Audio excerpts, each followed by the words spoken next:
Cricket से जुड़ी हर update के लिए हमारे all in one YouTube channel को सब्सक्राइब कीजिए और बगल के नोटिफिकेशन बेल को जरूर दबाएं। दोस्तों, अगर आप भी भारतीय टीम की शानदार जीत से खुश हैं तीसरे ओडीआई मुकाबले में तो इस वीडियो को लाइक जरूर कीजिएगा। दोस्तों, शुरू हो चुका है भारत बनाम वेस्ट इंडीज का तीसरा वनडे मुकाबला। आइए टॉस की बात कर लेते हैं। दोस्तों, इस सीरीज में पहली बार शिखर धवन ने टॉस जीता और बल्लेबाजी का किया फैसला। दोस्तों, निकोलस पूरन ने टॉस हारने के बाद कहा कि वो बल्लेबाजी करना चाहते थे, लेकिन शिखर धवन ने टॉस जीता, जिसके चलते भारतीय टीम को पहले बल्लेबाजी करने आना पड़ेगा। दोस्तों, शिखर धवन का यह नतीजा काफी ज्यादा रोमांचक रहा, क्योंकि पहली बार फील्डिंग करने उतरी वेस्ट इंडीज की टीम इस मैदान पर। दोस्तों, शुरुआत की अगर हम बात करें, जिस शुरुआत की भारतीय टीम को उम्मीद थी, वैसी शुरुआत दिलाई एक और बार शुभमन गिल और हमारे गब्बर शिखर धवन ने।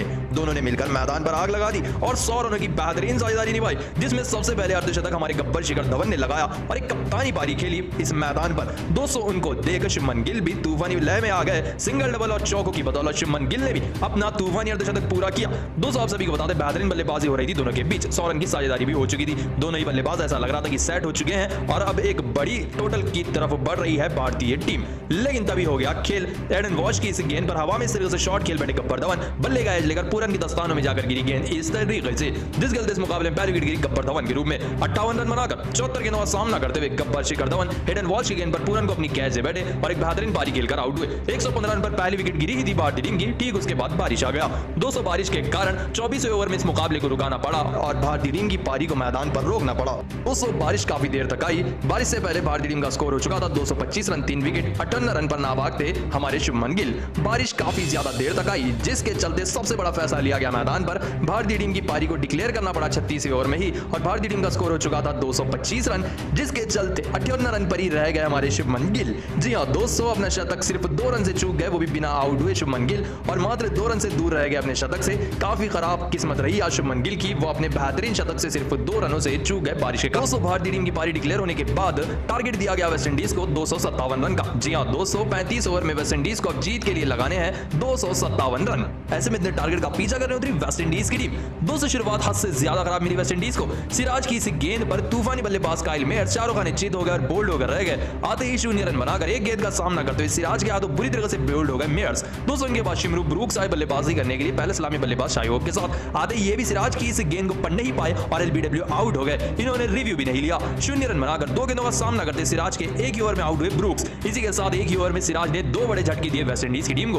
दोस्तों, इनके बाद अच्छी पार्टनरशिप हो ही रही थी शाही होप और ब्रैंडन किंग के बीच में, तभी लग गया बड़ा एक और झटका। दोस्तों, ब्रैंडन किंग काफी ज्यादा आगे आ गए इस गेंद पर, जिसके चलते पीछे संजू सैमसन ने शानदार तरीके से स्टंपिंग कर दी युजवेंद्र चहल की गेंद पर, जिसके चलते इस मुकाबले में शाही होप 22 रन बनाकर 33 गेंदों का सामना करते अपनी बड़ी विकेट गंवा बैठे। दोस्तों, इनके बाद मैदान पर बल्लेबाजी करने आए निकोलस पूरन। ये तो अच्छी बल्लेबाजी कर रहे थे, लेकिन इनके दूसरे सलामी बल्लेबाज ब्रैंडन किंग जो बल्लेबाजी कर रहे थे ये ढह गए। 42 रन पर आकर इस तरीके से क्लीन बोल्ड होकर रह गए अंदर आती हुई गेंद पर अक्षर पटेल की ब्रैंडन किंग, जिसके चलते 42 रन बनाकर 37 गेंदों का सामना करते ब्रैंडन किंग आउट हुए और मिडिल ऑर्डर के 4 बड़े बल्लेबाज आउट होकर रह गए 56 रन पर। इसी के साथ निकोलस पूरन मैदान पर बल्लेबाजी करने आए और उनका बेहतरीन साथ दे रहे थे काटी, जो कि डेब्यूटेंट बल्लेबाज हैं। ऐसे में भारतीय टीम की गेंदबाजी के आगे एक नहीं चल रही थी वेस्ट इंडीज के बल्लेबाजों की। तभी इस तरीके से काटी भी बोल्ड होकर रह गए शार्दुल ठाकुर की इनसाइड एज की गेंद पर, जिसके चलते युवा बल्लेबाज काटी भी 5 रन बनाकर 17 गेंदों का सामना करते आउट हुए। दोस्तों, मैदान पर फिर आए तूफानी बल्लेबाज जो कप्तान बल्लेबाजी कर रहे थे निकोलस पूरन। ये मैदान पर कुछ बेहतरीन शॉट्स भी लगा रहे थे, लेकिन फिर इनके सामने विलन बनकर आए प्रसिद्ध कृष्णा। इस शॉट गेंद पर एज ले गई पूरन के बल्ले का गेंद और गब्बर शिखर धवन ने बाउंड्री पर शानदार कैच लपक ली। बड़ी विकेट मिली भारतीय टीम को। कप्तान पूरन 42 रन बनाकर 32 गेंदों का सामना करते आउट हुए। दोस्तों, उनके बाद विकेटों का पतंग जारी रहा। इस तरीके से आउट होकर रह गए अगले बल्लेबाज। दोस्तों, आप सभी को बता दें, एक और बार शिखर धवन ने शानदार कैच लपक ली, जिसके चलते हुसैन भी मात्र 1 रन बनाकर 6 गेंदों का सामना करते अपनी बड़ी विकेट गंवा बैठे।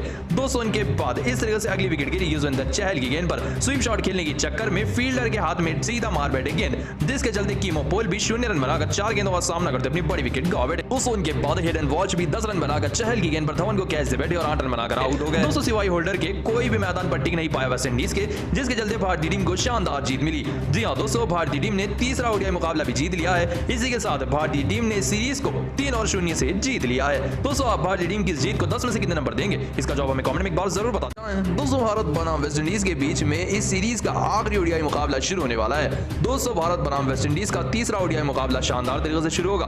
दोस्तों तीसरा ओडीआई मुकाबला ट्रिनिडाद के पोर्ट स्पेन के मैदान पर खेला जाने वाला है, जहां पिछला मुकाबला पोर्ट स्पेन के ही मैदान पर खेला गया था जो इस तरीके का था। दोस्तों आप सभी को बता दें अब बारी है भारत बनाम वेस्टइंडीज के तीसरे वनडे मुकाबले की। शुरुआती 2 वनडे मुकाबलों में भारतीय टीम ने फतह हासिल की वेस्टइंडीज के खिलाफ। पहला वनडे मुकाबला भारतीय टीम ने 3 रनों से जीता, तो वहीं दूसरा ओडीआई मुकाबला भारतीय टीम ने चेस करते हुए 2 विकेटों से जीत लिया। अब बारी है भारतीय टीम की तीसरे वनडे मुकाबले की। दोस्तों इस बार भी अगर भारतीय टीम टॉस जीते है तो बल्लेबाजी करने का ही फैसला करेगी, क्योंकि शिखर धवन की बल्लेबाजी में काफी ज्यादा डेप्थ। आइए देख लेते हैं भारतीय टीम की प्लेइंग 11 जो होने वाली है तीसरे वनडे मुकाबले में वेस्ट इंडीज के खिलाफ। दोस्तों तीसरे वनडे मुकाबले में 2 या 3 बड़े बदलाव जरूर होंगे। भारतीय टीम की प्लेइंग 11 में होंगे सलामी बल्लेबाज शुभमन गिल और कप्तान शिखर धवन। दोस्तों इस बार तीसरे नंबर पर आ सकते हैं दीपक हुडा और चौथे नंबर पर आ सकते हैं श्रेयस अय्यर। उनके बाद आएंगे संजू सैमसन। दोस्तों सूर्य कुमार यादव को बैठने का मौका मिल सकता है, क्योंकि इस बार अक्षर पटेल जल्दी आएंगे। उनके बाद बल्लेबाजी करने आएंगे शार्दुल ठाकुर और आवेश खान। गेंदबाजी में होंगे मोहम्मद सिराज, प्रसिद्ध कृष्णा और युजवेंद्र चहल।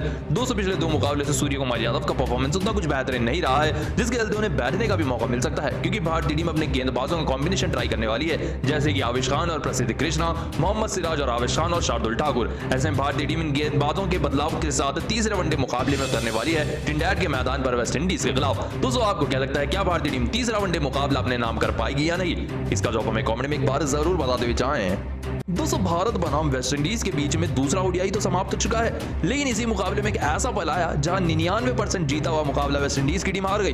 दोस्तों पहले तो बल्लेबाजी से करिश्मा किया था शाई होप ने, जिन्होंने 115 रनों की पारी खेली थी और वेस्टइंडीज को 300 के पार पहुंचा दिया था। इन्हें टारगेट का पीछा करते भारतीय टीम में 3 विकेट तो चले गए थे, लेकिन उसके बाद सूर्य कुमार यादव के आउट होने के बाद श्रेयस अय्यर और संजू सैमसन ने दोनों ने अर्धशतकीय पारी खेली। लेकिन इन दोनों के आउट होने के बाद भी वेस्टइंडीज 99% ये मुकाबला जीत गई थी, क्योंकि 2 नए बल्लेबाज मैदान पर थे और स्ट्राइक पर अभी भी 42 रनों की दरकार थी भारतीय टीम को जीत के लिए, जो एक नामुमकिन सी बात थी भारतीय टीम के लिए। वैसे वक्त पर आए अक्षर पटेल और उनके सामने गेंदबाजी करने आए रोमेरियो शेफर्ड। दोस्तों आप सभी को बता दें एक मंजर से पूरा मैच का किस्सा बदल कर रख दिया अक्षर पटेल ने। दोस्तों रोमेरियो शेफर्ड की इस गेंद को सामने की तरफ खेला अक्षर पटेल ने और गेंद लग गई सीधा जाकर हाथों में रोमेरियो शेफर्ड के। लेकिन आइए इसे करीब से देखते हैं। दोस्तों ये देखिए डायरेक्ट जाकर हाथ में लगी थी गेंद, लेकिन इस गेंद को पकड़ नहीं पाए रोमेरियो शेफर्ड। हाथ में लगकर गेंद छटक गई और गेंद नीचे गिर गई। दोस्तों आप सभी को जानकर ये हैरानी होगी, अगर ये कैच पकड़ लेते रोमेरियो शेफर्ड तो अक्षर पटेल सिर्फ 12 रन पर ही आउट हो जाते। जी हां दोस्तों अक्षर पटेल 12 रन पर आउट हो जाते अगर शेफर्ड ये कैच पकड़ लेते और इनके बाद कोई बल्लेबाज भी नहीं था।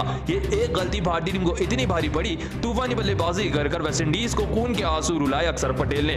12 रन पर जीवनदान मिला अक्षर पटेल को, जिसके भरपूर फायदा उठाया अक्षर पटेल ने और भारतीय टीम को 2 विकेटों से शानदार जीत दिलाई। जो मुकाबला भारतीय टीम 99% हार चुकी थी, उस मुकाबले को अक्षर पटेल ने 65 रनों की तूफानी पारी खेलकर जिताया, वो भी सिर्फ एक जीवनदान की बदौलत। दोस्तों आप सभी को बता दें अक्षर पटेल 12 रन पर ही आउट हो जाते अगर वो शेफर्ड ये कैच पकड़ लेते। दोस्तों मैच हारने के बाद निकोलस पूरन पूरी तरीके से रोने लगे। दोस्तों जाहिर सी बात है गलती पूरी भारतीय टीम को जीत दिला बैठी और वेस्टइंडीज को डुबा बैठी। दोस्तों आपको क्या लगता है कौन सी गलती की वजह से वेस्टइंडीज ये मुकाबला हारा? इसका जवाब हमें कमेंट में एक बार जरूर बताते हुए जाएं। दोस्तों वेस्टइंडीज के खिलाफ भारतीय टीम ने दूसरे वनडे को जीतकर मैदान पर इतिहास रच दिया है। दोस्तों भारत बनाम वेस्टइंडीज का दूसरा वनडे मुकाबला शानदार रहा और भारतीय टीम ने 2 विकेटों से तूफानी मुकाबला जीत लिया है। दोस्तों इस मुकाबले के स्टार बल्लेबाज रहे अक्षर पटेल, जिन्होंने इस मुकाबले में एक ऐसी पारी खेली जो इतिहास में सुनहरे अक्षरों से लिखी जाने वाली है। दोस्तों इस मुकाबले में अक्षर पटेल ने 64 रनों की तूफानी पारी खेली 35 गेंदों में, लेकिन 47 ओवर की 5वीं गेंद पूरी दुनिया याद रखेगी जो अक्षर पटेल ने किया। दोस्तों आवेश खान बल्लेबाजी करने आए, उनके साथ साइड बल्लेबाज थे हमारे अक्षर पटेल।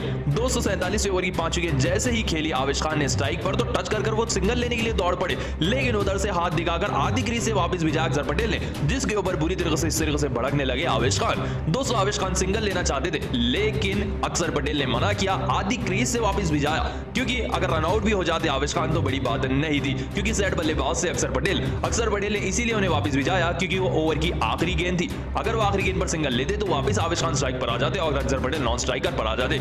इस वजह से अपने आप पर भरोसा रखते हुए अक्षर पटेल ने स्ट्राइक ना लेने का फैसला किया और पूरा रिस्क आवेश खान के ऊपर डालते हुए वापस भेजने की कोशिश की और आवेश खान वापस पहुंच भी गए। लेकिन उसके बाद से अपने ऊपर जिम्मेदारी लेकर जो आवेश खान के बाद अक्षर पटेल ने तूफानी बल्लेबाजी की वो काबिले तारीफ थी। आखिरी 6 गेंदों पर 8 रनों की दरकार थी हमारी भारतीय टीम को और आखिरी 3 गेंदों पर 6 रनों की दरकार थी।